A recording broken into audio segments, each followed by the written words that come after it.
Hello दोस्तों, मैं अंकित sir, आपका अपना यूट्यूब चैनल अंकित एग्लो पर स्वागत है। दोस्तों, यह वीडियो में बताने वाले हैं प्रॉफिट एंड लॉस, जो कि इस प्रकार की क्वेश्चन पहले एग्जाम में दिया हुआ था, जो कि किसी भी एग्जाम में इस प्रकार के क्वेश्चन देते ही रहता है। बशर्ते कहीं पे ज़्यादा कहीं पर कम प्राइस रहता है, कहीं पर लॉस कहीं पर हानि। इस प्रकार का क्वेश्चन को किस प्रकार से हल करें, एकदम स्मार्ट ट्रिक लेकर आया हूँ। देखिए कितना जल्दी हम सॉल्यूशन करेंगे। दोस्तों, समझाने में समय लगेगा मगर आप लोग का बनाने में समय नहीं लगेगा। तो देखिए किस प्रकार का क्वेश्चन को कैसे हम हल करेंगे। एक व्यापारी 2 घोड़ा 5,000 रुपये प्रति घोड़ा के दर से खरीदता है और उससे बेचने पर 10% की लाभ तथा दूसरे पर 10% की हानि होती है, तो पूरे सौदे में उसका लाभ या हानि होगा। इस तरह का क्वेश्चन एग्जाम में हमेशा किसी भी एग्जाम दे रहे हैं तो इस तरह का क्वेश्चन पूछता ही है दोस्त। तो इसके लिए पूछता है तो क्या करें, इसको बनाइए, देखिए, सीखिए और ना समझ में आवे तो कमेंट सेक्शन में जाकर बताइए, कहिए। एक व्यापारी था और समझिए, एक व्यापारी 2 घोड़ा खरीदता है 5,000 रुपये प्रति घोड़ा, माने प्रत्येक घोड़ा का मूल्य है 5,000 रुपया में लेता है। 5,000 रुपया में दोनों घोड़ा लेता है 5,000 में, समझ गए। तो ऐसे रहे 10% के लाभ और 10% के हानि। अब बात रहा क्रय मूल्य, खरीदता है तो इसके लिए लिख लीजिए नोट में, जब 2 वस्तुओं का क्रय मूल्य समान हो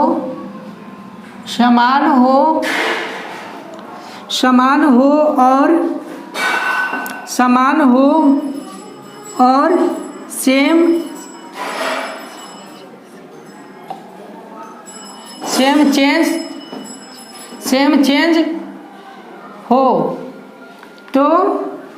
चेंज हो तो नो प्रॉफिट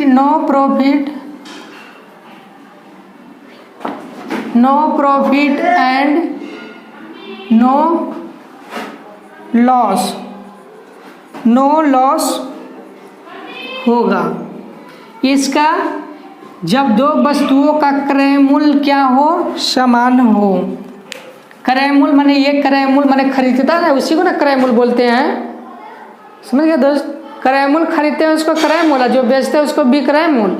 लाभ हानि तो समझ ही रहे हैं, कितना सारे चीज़ खरीदते हैं तो कभी जानते हैं, समझिएगा कि लाभ हुआ दोस्त, क्या बताएं। सेम चेंज, क्या सेम चेंज हो, लाभ और हानि में 10% चाहे 20%, जितना परसेंट की चर्चा करें, समझ गए। कोई में 10%, कोई में 20%। 5,000 घोड़ा के स्थान पर घड़ी कुछ भी कर सकता है कि सामान खरीदे, टीवी खरीदे, मोबाइल खरीदे, कुछ भी कर सकता है। तो इस प्रकार के लिए क्वेश्चन को ऐसे बनाएंगे, सेम चेंज देखना ही है कि सेम चेंज हो, तो इसका क्या आंसर होगा, नो प्रॉफिट नो लॉस। इसको अच्छी तरीक़ा से याद कर लीजिएगा कि जब 2 वस्तुओं का क्रय मूल्य समान हो, सेम चेंज हो, सेम चेंज के मतलब होगा कि ना 10, सेम चेंज के मतलब होता है 10% हानि या 10% लाभ। कोई में क्वेश्चन में दे रहा है कि 15% हानि 15% लाभ, उसी को सेम चेंज हो, तो ऐसा क्वेश्चन में नो प्रॉफिट नो लॉस होगा। अगला क्वेश्चन रहेगा कि विक्रय मूल्य समान हो और सेम चेंज हो, तब उसमें चेंजिंग होता है लॉस का। देखिए इसको और प्रूव करके दिखा देते हैं। देखिए इसको सेम चेंज वाले को कैसे हम समझेंगे। जैसे है कि 5,000 रुपया है, 10% ना है, 10% बराबर लिख सकते हैं कि 5,000 गुना 10/100। परसेंटेज का मतलब 1 0 2 0 2 0 काटेंगे ना, बराबर कितना हो गया, 500 रुपया। ये क्या हो गया, लाभ बराबर 500 रुपया। हानि में भी क्या होगा, हानि का परसेंटेज उसी पर ना निकालेंगे, 500 गुने 10% बटा 100, 00 बराबर इसमें भी 500 रुपया हुआ। समझ गए दोस्तों, 500 रुपया, इसमें भी 500 रुपया सेम चेंज है और सेम, तो इसमें क्या होता है, no profit no loss.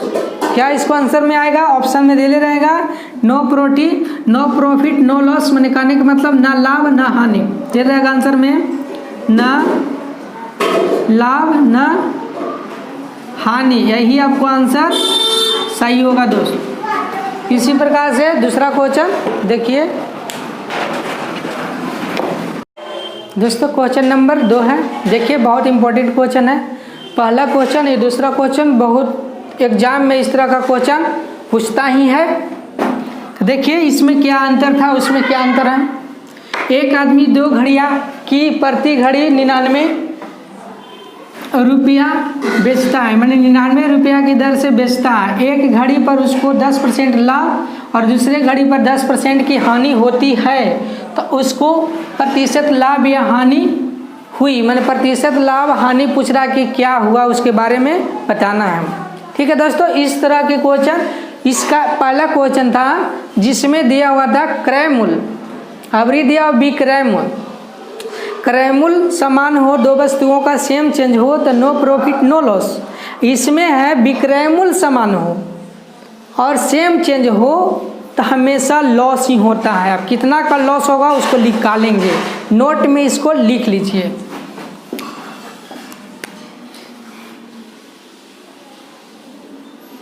RRB DMRC NTPC 2009-1-3-12 में पूछा गया था इस तरह का क्वेश्चन, जिसी के चलते मैं इसको लाया हूं दोस्तों कि इसी प्रकार से क्वेश्चन हमेशा ही NTPC RRB ग्रुप डी में पूछते ही रहता, किसी भी एग्जाम में डालते ही रहता। ठीक है दोस्तों, तो ये सभी सारे क्वेश्चन है जिसको अच्छी तरीक़ा से देखें और बनाएं। 2 वस्तुओं के हैं तो नोट में लिख लिए, जब 2 वस्तुओं का विक्रय मूल्य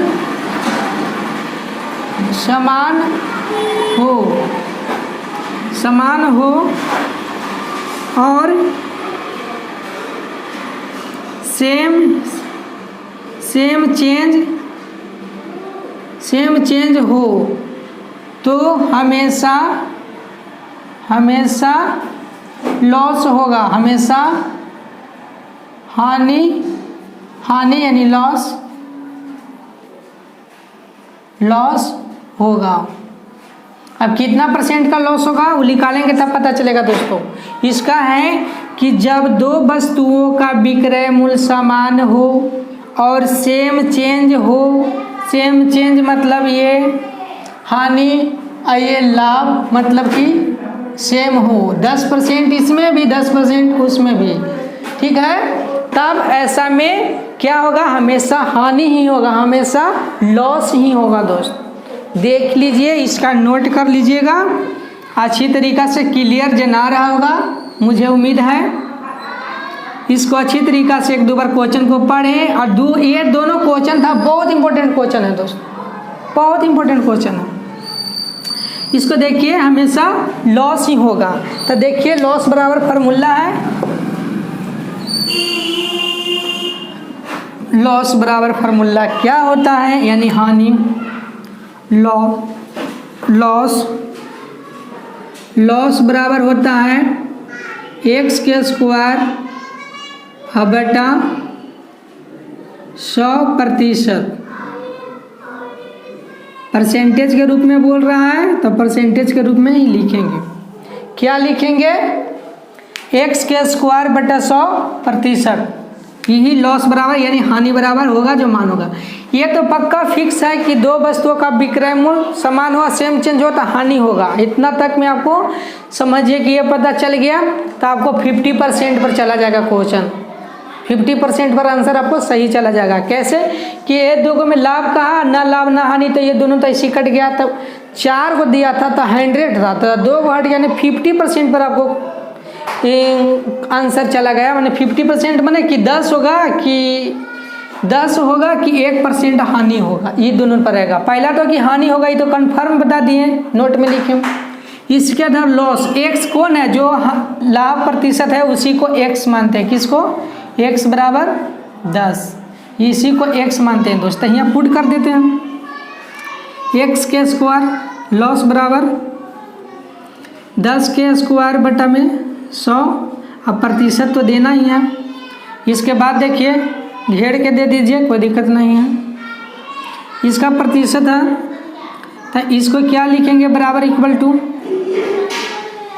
बराबर में है 10 के स्क्वायर करें 2 बार तो 100%, प्रतिशत लगा हुआ था प्रतिशत लगाएंगे। ये 100 से 100 कट गया, बराबर यहाँ क्या बच गया 1। अब बगल में कुछ नहीं चिन्ह था गुना, यानी 1% का हानि होगा। क्या चीज़ होगा दोस्त, थोड़ा सा पेन में इंक लगता है कि समाप्त हो गया। 1% का हानि होगा। आपको आंसर कौन में है दोस्त, क्वेश्चन आंसर है 1 में। समझ गए दोस्तों, यानी 1% की हानि होगा। ये समझ गए। इससे पहले बताया था कि क्रय मूल्य समान हो, आपकी विक्रय मूल्य समान हो, दोनों नोट याद रखिएगा। ये दो टाइप का क्वेश्चन है जो बहुत एग्जाम में पूछता है दोस्तों। आपको क्या बताएं कि कौन एग्जाम में नहीं पूछता है। ये नज़दीक आ गया है सभी एग्जाम जो एनटीपीसी रेलवे वाला है, जो नज़दीक आ गया, इसके चलते जो इतना भी वीडियो डालते हैं एग्जाम लेवल का उसको कम से कम देखा करिए। अगर कुछ समझ में आता है, अगर कुछ लोग समझते हैं तो 1 लाइक तो ज़रूर बनता है दोस्तों। अगर कुछ सीखते हैं तो 1 लाइक तो ज़रूर बनता है दोस्तों।